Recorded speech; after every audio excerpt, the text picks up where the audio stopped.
Lo-fi hip-hop is an intriguing phenomenon. Over the years, it has gained a massive following and became the background music redefining the listening experience. Most people got familiar with the genre through 24/7 streams or memes, but obviously, lo-fi hip-hop didn't simply emerge from YouTube live streaming. Hip-hop is the voice of the streets.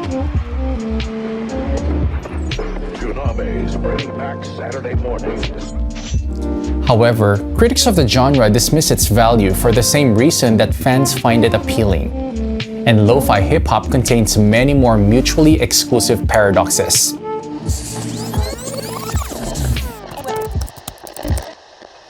Hi, welcome to the Music Lab channel. Today, we will break down the paradoxes that make lo-fi hip-hop so unique. First things first, what does lo-fi stand for? Lo-fi stands for low fidelity. In music, fidelity describes the accuracy in which the sound is reproduced. So in lo-fi, you can hear idiosyncrasies from the recording process like distortion, audible hisses, or noise. You would think that these imperfections should be avoided, but lo-fi turned them into a quirk.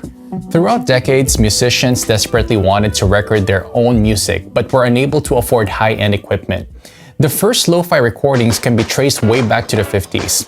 This era became the first time you could record in high definition. However, musicians could choose to cut costs and record an album in low fidelity. This is when classic distortion, fuzziness, and tape skip sounds came into play. Since then, lo-fi has been associated with youthful energy and a do-it-yourself approach. The famous Beach Boys album from the 60s recorded in Brian Wilson's house are considered predecessors to what we now know as lo-fi. This house was turned into a makeshift studio because it was more convenient than booking studio time. Homemade albums coincide with the DIY mentality and burgeoning indie scenes of the era. This mentality was adopted by garage and punk rock bands of the 70s when producing music became more accessible. Still, low sound quality was a result of necessity rather than artistic choice. The 80s saw the rise of a brand new genre, hip-hop. While hip-hop branches into multitudes of subgenres, the most important one for us is boom bap. Boom bap hip-hop flourished during the 90s and relied heavily on dusty jazz samples and looped hard-hitting beats. It provided the majority of defining features that lay the foundation of modern lo-fi hip-hop. The more you dig into the history of lo-fi hip-hop, the more genres pop up. Fast forward to the 2010s, another close relative of lo-fi, the internet-born vaporwave, emerged. Created as a meme, vaporwave shares dreamy moods and a tendency for sonic degradation as an artistic choice. Laptops and personal computers are now widely available, and by default, the music you make with these machines is high fidelity. But matching the lo-fi sound means you have to degrade it deliberately. Anything goes when you want to achieve that signature sound. Record on cheap equipment, play sloppily, add artifacts, tape hiss, and distortion. So here we are, we have access to all that top-shelf hardware, yet we still choose to make it imperfect. Why? What do we gain? Lo-fi hip-hop and vaporwave share one crucial characteristic.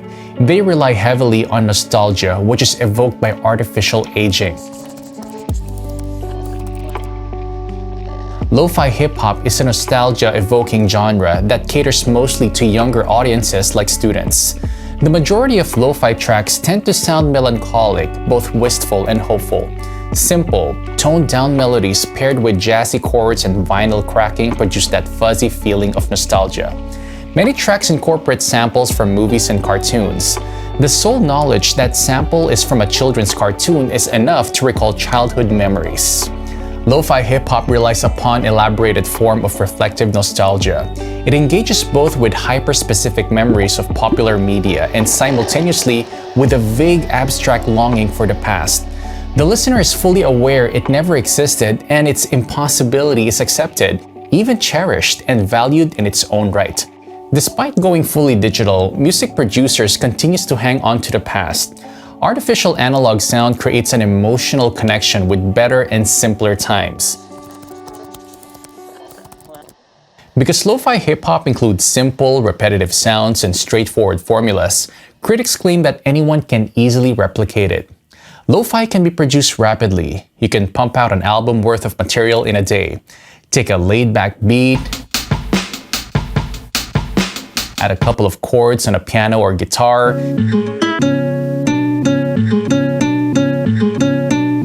maybe add melody and loop it with a little twist.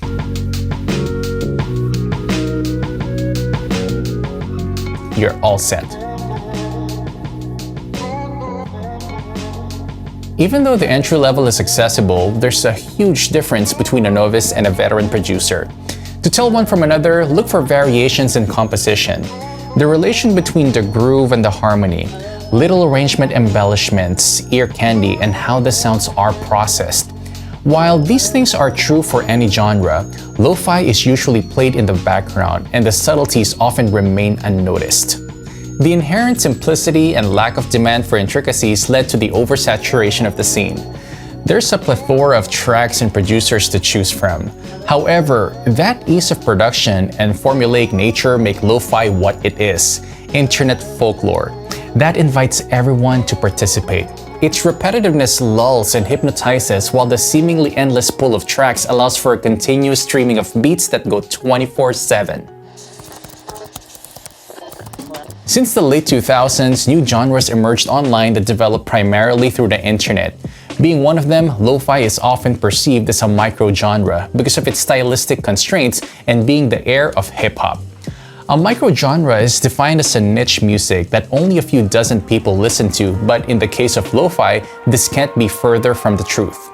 The most popular lo-fi stream, Beats to Relax/Study To, received an estimated 126.4 million views between August 2018 and August 2019. Judging by these metrics, it is far from being a niche, underground style of music. Some of what we would call proper or real genres receive less attention than a single lo-fi stream. Even though critics predicted a swift death of lo-fi, the interest in it doesn't seem to decline, and the amount of content produced isn't drying out. What is curious is that while the stream views are at an all-time high, only the most dedicated audience members actually know the names of producers. Casual listeners often only know the YouTube thumbnail of their favorite radio. You may even be guilty of this yourself. Lo-fi hip-hop is characterized by a series of complex paradoxes that make it a unique cultural phenomenon. It's a juxtaposition of an artificially old sound nestled within modern digital slickness, purposeful sloppiness against robotic precision. It exploits a feeling of nostalgia for times you never really experienced.